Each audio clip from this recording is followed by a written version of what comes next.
আসসালামু আলাইকুম। রোদে দেওয়ার ঝামেলা ছাড়াই তৈরি করে নিলাম সিরকার আচার। তাই আমগুলোকে ভালোভাবে পরিষ্কার করে ধুয়ে ছিলে স্লাইস করে কেটে নিলাম আর ঘন্টা খানেকের জন্য রোদে রাখলাম যেন উপরের পানিটা টানিয়ে যায়। একটা চুলার উপরে ফ্রাই প্যান দিয়ে নিয়ে নিলাম 1 কাপ সিরকা অর্থাৎ সাদা ভিনেগার আর তাতে মিশিয়ে দিলাম 2 কাপ চিনি। চিনির পরিমাণটা নিজেদের স্বাদের উপর বাড়িয়ে কমিয়ে নিতে পারো। কেটে দিলাম কুচি কুচি করে আদা আর শুকনো মরিচের বিচিগুলো আমি ফেলে দিয়েছি, মিশিয়ে দিলাম সিরকার মধ্যে।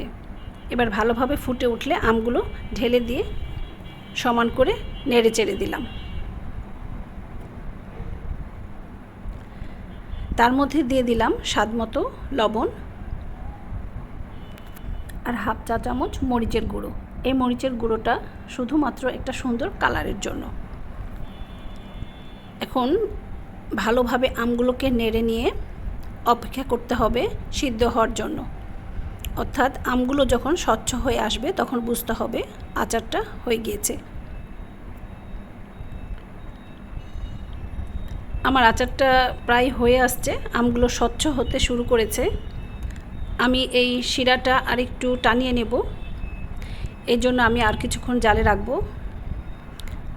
এখন আমার আচারটা প্রায় হয়ে আসছে, আমগুলো সবগুলো আমি প্রায় স্বচ্ছ হয়ে গিয়েছে অর্থাৎ সিদ্ধ হয়ে গিয়েছে। আমি শিরাটা আরেকটু টানিয়ে নিয়ে চুলাটা অফ করে দেব। আমার আচারটা হয়ে গিয়েছে, আমি এখন জালটা বন্ধ করে দিয়ে ঠান্ডা হতে দেব।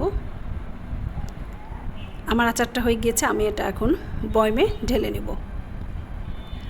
আমার আচারটা ডান। আচারটা 1 বছর মতো ফ্রিজ ছাড়াই বাইরে রাখলেও কিচ্ছু হবে না, এমনকি রোদে দেওয়ার কোনো ঝামেলা নেই। আশা করি আপুদের ভালো লেগেছে, আর ভালো লাগলে অবশ্যই একবার ট্রাই করে দেখো আর আমাকে লাইক, কমেন্ট আর শেয়ার করে দিও।